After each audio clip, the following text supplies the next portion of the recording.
Alors bonjour les amis, j'espère que vous allez bien.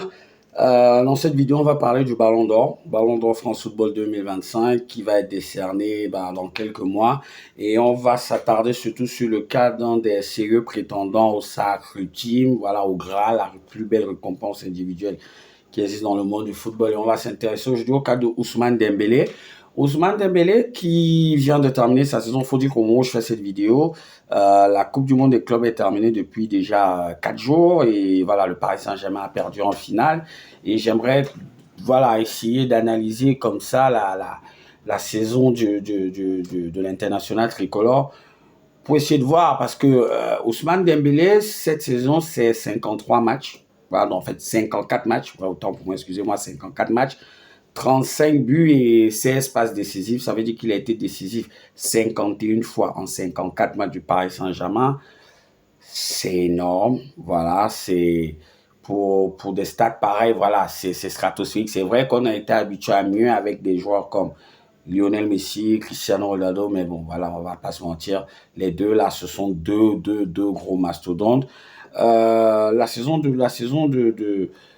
d'Ousmane Dembélé, quand on en parle forcément derrière, on va penser à d'autres joueurs, Lamine Yamal, Rafinha, Mohamed Salah et surtout aux joueurs parisiens, en l'occurrence Hakimi, Vitinha. Je pense que j'ai fait d'autres vidéos, j'ai parlé des deux autres stars du Paris Saint-Germain. Sauf que Ousmane Dembélé, voilà, moi personnellement, je pense que c'est un joueur à part. Personnellement, je pense que s'il faut donner le ballon d'or aujourd'hui, demain, après-demain ou même hier, moi, je le donne à Ousmane Dembélé. Je m'explique rapidement. Dembélé, c'est ce qu'on appelle le game changer. C'est vrai, pour moi, aujourd'hui, si tu me dis ballon d'or, France Football, Hakimi, moi, ça ne me choque pas. Tu me dis ballon d'or, France Football, Vitinha, moi, honnêtement, moi, ça ne me choque pas. Tellement ils auront été réguliers au courant de la saison, tellement ils auront enchaîné les matchs. Je prends un exemple sur les 7 matchs que le Paris Saint-Germain joue sur cette Coupe du Monde des clubs. Tu as un mec comme Vitinha qui joue tous les matchs, tu as un mec comme Hakimi qui se défonce à chaque rencontre et tout. C'est pas rien quand tu sais ce qu'ils ont réalisé tout au courant de la saison régulière en championnat, en Coupe de France et notamment en Ligue des Champions. Tu te dis, waouh, ils ont été réguliers, ils ont été décisifs pour leur club, ils ont apporté beaucoup, ils sont, voilà, en termes de classe, en termes d'image et tout, ce sont des joueurs corrects. Mais Dembélé, lui, moi je dis, c'est véritablement le game changer. Et t'as qu'à remarquer, sur les top matchs du Paris Saint-Germain, il y a plein de fois où c'est lui qui change la donne. On va pas se mentir. Liverpool, Anfield, Arsenal à l'Emirates, la finale qu'il fait contre l'Inter, là, quand il rentre contre le Bayern, le match qu'il fait contre le Real, contre Manchester City aussi, il met un but, tu te rends compte que, et c'est lui justement qui sonne la révolte lors de la rencontre contre Manchester City, je ne veux même pas parler de la rencontre contre Brest, voilà. En championnat, c'est pareil. Tu te rends compte que dans les top matchs, il répond présent. Tu as plein de top matchs où Paris gagne parce que c'est Dembélé. Après, je jette pas, je ne vais pas cracher sur ce que les joueurs comme Hakimi et Vitinha ont fait parce que eux aussi dans les top matchs, voilà, ils ont aussi apporté de leur. Je prends un joueur comme Hakimi, il marque en quart, en demi, en finale, c'est pas rien. Mais il y a toujours, tu es au moins sûr d'une chose, c'est que dans les top matchs que le Paris Saint-Germain joue, tu auras la patte Dembélé. Honnêtement. Après, tu as les distinctions individuelles. En championnat, Dembélé, il est meilleur buteur, il est meilleur joueur. En Ligue des Champions, il est le meilleur joueur. En Coupe du Monde des clubs, compétition que d'autres joueurs comme Yamal, Salah n'ont pas joué. Lui, il ne joue pas le premier tour, il revient à partir des huitièmes. Voilà, il commence à reprendre, à retrouver des sensations. En quart de finale contre le Bayern, bah, il rentre et dès qu'il rentre, tu sens qu'il y a un gros changement. Ça s'est vu tout de suite et c'est lui qui marque le but du 2-0, le but qui donne la victoire quand Paris s'est retrouvé à 9 contre 11. Contre le Real de Madrid, honnêtement, je pense je ne sais pas s'il faut encore que je revienne dessus. Voilà, les deux premiers buts de Paris, le pressing qu'il met et tout, voilà, c'est énorme. Après, il y a cette finale et je regarde un peu les autres, les informations dans les médias sportifs et tout. Il y a beaucoup de gens qui disent, ouais, mais comme il a raté ce match-là, il ne mérite pas le ballon d'or. C'est son 54e match.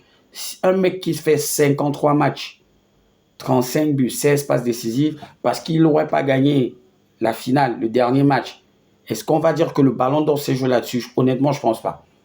Honnêtement, si tu me dis que le ballon d'or de Dembélé, il a perdu parce que le Paris Saint-Germain a perdu la finale de la Coupe du Monde des clubs, bah, ça veut dire que il n'aurait même pas fallu qu'il y ait ce débat-là encore, puisque le Paris Saint-Germain a gagné la Ligue des Champions et qu'en finale, Dembélé te sort un match de malade.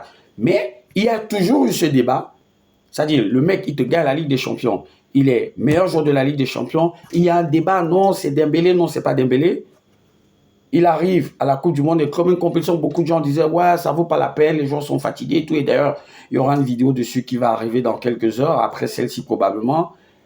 Et vu qu'il perd en finale, du coup, les gens se réveillent et te disent, ah non, non, non, non, Dembélé, comme il a perdu, il va pas, il mérite pas le ballon d'or, non, les gars, soyons sérieux.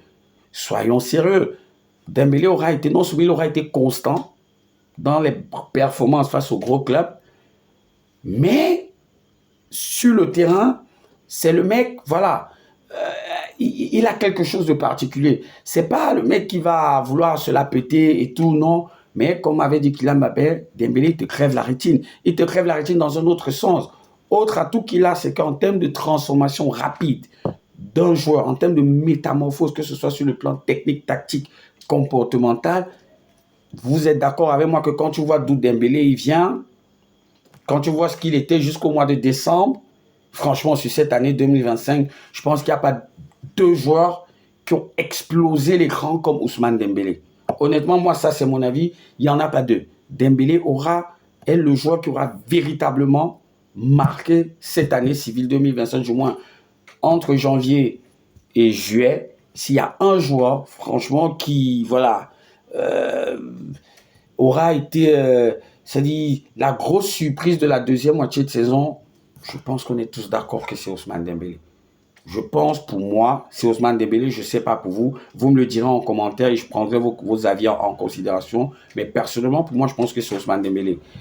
Tellement il aura été impactant. Et tu te rends compte que quand Dembélé ne joue pas, Paris ne joue pas pareil.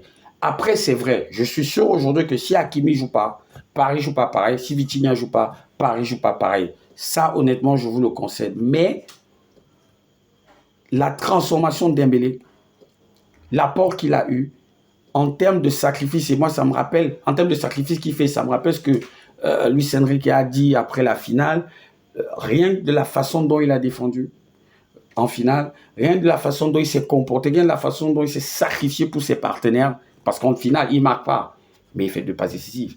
Donc rien que pour ça, il a dit, ce monsieur mérite le ballon d'or. Et moi je suis d'avis, comme Luis Enrique, pour dire que, honnêtement, Ousmane Dembélé mérite son ballon d'or. Il n'a pas débuté la Coupe du Monde des clubs. Il a joué, il aura été présent à 4 reprises. Il est rentré 2 fois en coup de match. Il a commencé 2 matchs. Ça fait 4 matchs. Il aura quand même mis 2 buts. 2 buts contre 2 top clubs, le Bayern de Munich et le Real Madrid.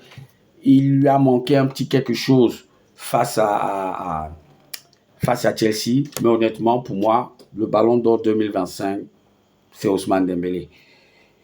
C'était mon analyse personnelle. J'attends vos avis. Réagissez, likez, vous laissez un commentaire, vous partagez avec vos proches. Dites-moi ce que vous pensez réellement. Si vous êtes pour ou contre Dembélé Ballon d'Or, c'est vrai qu'il y a une chanson comme ça pour les supporters parisiens et les sympathisants qui adorent Dembélé et Ousmane Ballon d'Or et Ousmane Ballon d'Or. Donc, vous me direz ce que vous pensez en commentaire et puis je vous répondrai, on débattra dessus.